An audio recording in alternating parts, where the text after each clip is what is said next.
భగవద్గీత 2వ అధ్యాయం 3వ శ్లోకం. క్లైబ్యం మాస్మగమః పార్థ నైతత్వయ్యుపపద్యతే క్షుద్రం హృదయ దౌర్బల్యం త్యక్త్వోత్తిష్ట పరంతప. తాత్పర్యం: ఓ పార్థ, పిరికితనాన్ని తెచ్చుకోవద్దు, అది నీకు ఎంత మాత్రమూ తగదు. తుచ్చమైన హృదయ దౌర్బల్యాన్ని విడిచిపెట్టి యుద్ధానికి సంసిద్ధుడవు కా. ధ్యాన వివరణ: హృదయ దౌర్బల్యం, అధైర్యం, పిరికితనం అనేవి మనస్సులోకి ప్రవేశించగానే బుద్ధి పనిచేయడం మానేస్తుంది, విచక్షణ జ్ఞానం కూడా నశిస్తుంది.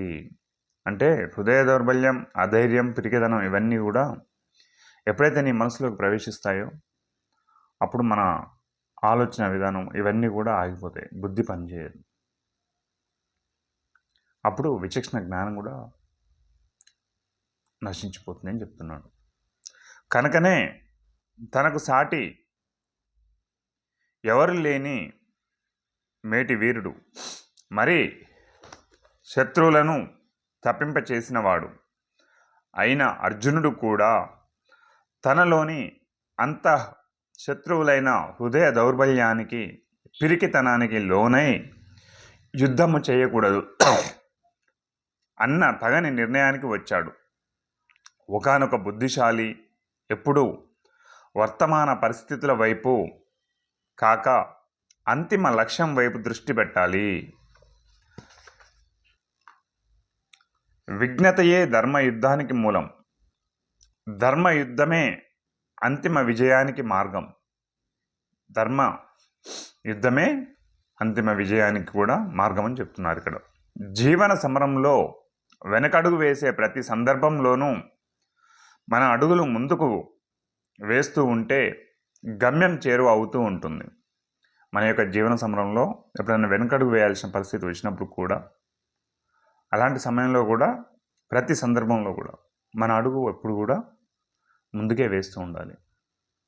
లేదా వెనక్కి వేసామంటే నీ గమ్యం వెనక్కే వెళ్తుంది. అలాంటి సందర్భంలో కూడా అడుగు ముందుకు వేస్తే మన యొక్క గమ్యం చేరువ అవుతూ ఉంటుందని చెప్తున్నారు. చివరికి లక్ష్యాన్ని కూడా చేరువ అవుతాం. అదేవిధంగా ధ్యాన యోగ సాధనలో కలిగే విఘ్నాలను కూడా ప్రతి ధ్యానయోగ సాధకుడు ధైర్యంగా ఎదుర్కొని నిలవాలి. నిరాశ నిస్పృహులకు లోను కారాదు. అంతఃశత్రువులైన హరిషడ్ వర్గాలతో అంతర్యుద్ధం చేయాలి. తమ అంతిమ లక్ష్యమైన ఆత్మానుభూతిని, జన్మరాహిత్యాన్ని సాధించాలి.